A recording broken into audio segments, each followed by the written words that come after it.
Bonjour, ici Daniel Dargy, ingénieur chez Construction Daniel Dargy.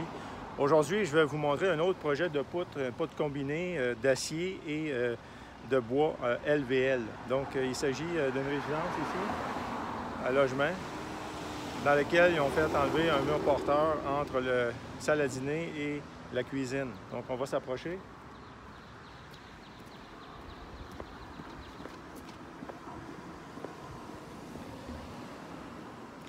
On va rentrer à l'intérieur. Donc, nous voici à l'intérieur. Vous voyez ici la cuisine et la salle à dîner dans laquelle il y a eu, bien sûr, des rénovations. Donc, on voit ici au-dessus la poutre. On a choisi une poutre d'acier parce que, bien sûr, au-dessus, on a un étage qui, elle, comporte un mur porteur vis-à-vis la poutre qui est ici. Et ce mur porteur-là, qui est à l'étage, supporte le toit en plus. Donc, il y a beaucoup de charges, une portée quand même assez importante. Donc, pour ne pas prendre de chance, on a été avec une poutre d'acier. Pourquoi une poutre d'acier aussi? Parce que, en plus des critères de structure, qui est la force, il y a aussi des critères d'architecture. Donc, bien qu'on peut se conformer parfaitement aux normes de structure, il arrive quelquefois que si on est trop limite, on va voir, on peut voir, peut-être pas nécessairement qu'on va voir, mais on peut voir une petite courbure dans la poutre si on prend une poutre de bois. Donc ici, pour ne pas prendre de chance, on a été avec une poutre d'acier. Vous voyez ici les connexions.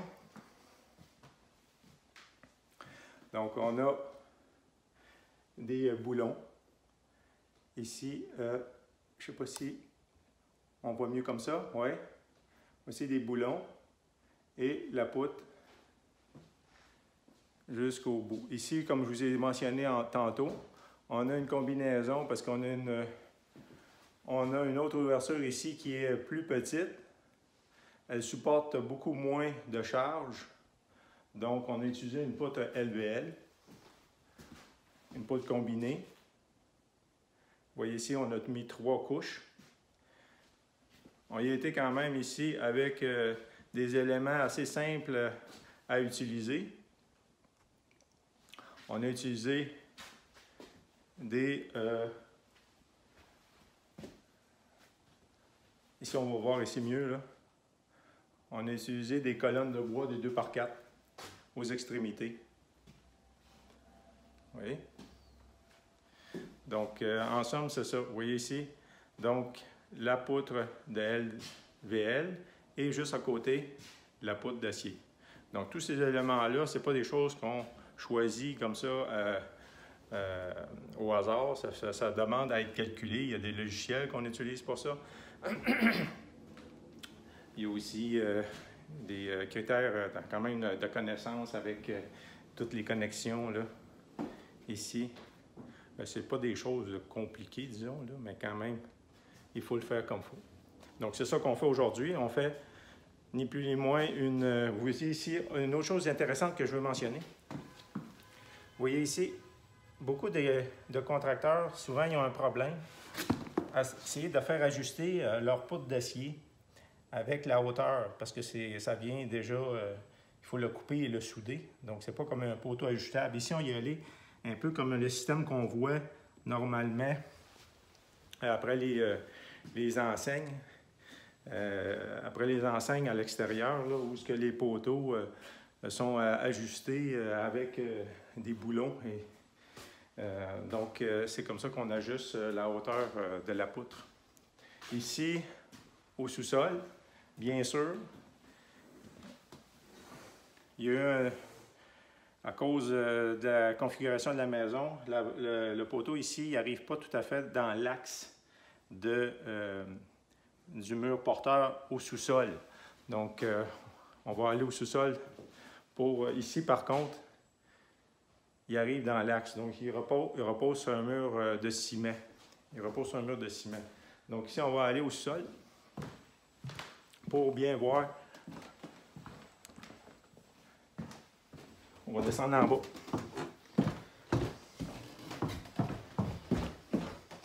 On va aller dans l'espace. Ici, on voit à l'arrière, je ne sais pas si on peut distinguer, à l'arrière. On va se rapprocher.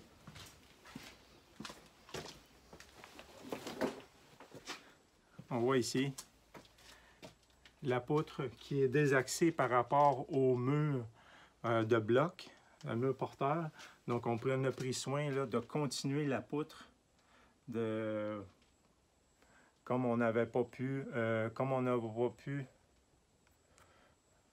mettre une colonne, bien sûr, toute d'un trait, aller jusqu'en bas. Ici, il y a une connexion pour la continuer qui va directement au sol. Puis au sol, bien, on utilise la semelle. Là, on ne voit pas bien parce qu'il y a de la lumière, mais essentiellement, c'est à peu près la même connexion qu'on a en haut sur le plancher. Donc, cela complète l'installation comme de la poutre d'acier et de la poutre LVL. Suite à cette inspection-là aujourd'hui, où on voit la structure, donc on est à l'inspection finale, je vais émettre une lettre de conformité, comme quoi les travaux ont été bien faits. L'entrepreneur va pouvoir fermer les murs. Et puis moi, bien, je vais garder dans mes fiches les informations sur les dimensions, comment c'est installé, les photos, de façon à ce que dans le futur, si le client a besoin de quoi que ce soit, bien, je vais pouvoir fournir l'information. N'hésitez pas à me contacter. Daniel Dargy, ingénieur chez Construction Daniel Dargy pour l'installation de poutres et des colonnes. Bonjour.